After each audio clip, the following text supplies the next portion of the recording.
Boa tarde, amigos do canal Redemptoris Mater. Sejam muito bem-vindos.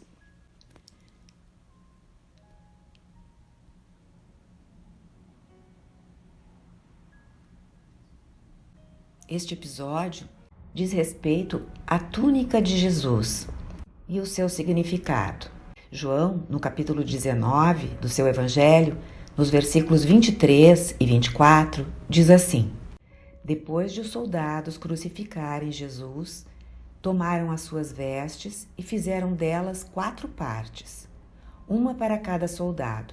A túnica, porém, toda tecida de alto a baixo, não tinha costura. Disseram, pois, uns aos outros: Não a rasguemos, mas deitemos sorte sobre ela para ver de quem será. E João arremata: Assim se cumpria a Escritura. Repartiram entre si as minhas vestes e deitaram sorte sobre a minha túnica. E termina dizendo: Isso fizeram os soldados. A questão que nós nos colocamos é o que João queria dizer com a importância que ele dá a esse detalhe da paixão. Uma explicação mais recente é que a túnica recorda o paramento do sumo sacerdote. João, então, queria mostrar que Jesus morreu não apenas como rei, mas também como sacerdote. A explicação mais antiga, tradicional, aponta para a unidade dos discípulos. Esta é a interpretação que São Cipriano já dava, dizendo: o mistério da unidade da Igreja é expresso no Evangelho quando se diz que a túnica de Cristo não foi dividida nem rasgada. Raniero Cantalamessa, pregador da Casa Pontifícia, na homilia da Sexta-feira Santa do ano de 2008, abordou essa questão, falando o seguinte: qualquer que seja a explicação que se dá ao texto, uma coisa é certa. A unidade dos discípulos é, para João, o propósito pelo qual Cristo morre. No capítulo 11, João escreve: Jesus havia de morrer pela nação, e não somente pela nação, mas também para que fossem reconduzidos à unidade os filhos de Deus dispersos. Na última ceia, Jesus mesmo disse: Não rogo somente por eles, mas também por aqueles que por sua palavra hão de crer em mim, para que todos sejam um, assim como tu, Pai, estás em mim e eu em ti, para que também eles sejam em nós e o mundo creia que tu me enviaste. São os versículos 20 e 21 do capítulo 17 do Evangelho de João. João nos dá uma alegre notícia, uma feliz notícia, uma boa nova.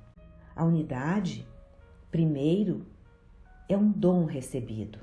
Que a túnica de Jesus fosse tecida de alto a baixo, como explica São Cipriano, significa que a unidade trazida por Cristo provém do alto, do Pai Celeste. E então não pode ser rasgada por quem a recebe, mas deve ser acolhida integralmente. Os soldados fizeram em 4 partes as vestes exteriores de Jesus, como o seu manto, mas não rasgaram a túnica, que era sua vestimenta íntima, usada em contato direto com o corpo. Também aqui João faz uma afirmação com uma conotação simbólica. Nós, homens e mulheres, podemos dividir a Igreja no seu elemento humano e visível, mas não a sua unidade profunda, que se identifica com o Espírito Santo. A túnica de Cristo não foi e não poderá ser dividida. Pode-se acaso dividir Cristo? Dizia Paulo na primeira carta aos Coríntios, no capítulo 1, versículo 13. É a fé que professamos no credo. Creio na Igreja una, santa, católica e apostólica. Mas a unidade deve, sim, servir de sinal para que o mundo creia. E, portanto, precisa ser também uma unidade visível, comunitária. Essa unidade é bem mais que boas relações. É a própria unidade mística interior, ser de um só corpo e um só espírito, assim como fostes chamados pela vossa vocação a uma só esperança. A um só Senhor, uma só fé, um só batismo. Há um só Deus e Pai de todos, diz Paulo aos Efésios, no capítulo 4, versículos 4 a 6. Portanto, Esta unidade objetiva que nos é dada precisa ser acolhida, mas também visualizada e manifestada de fato pelos cristãos.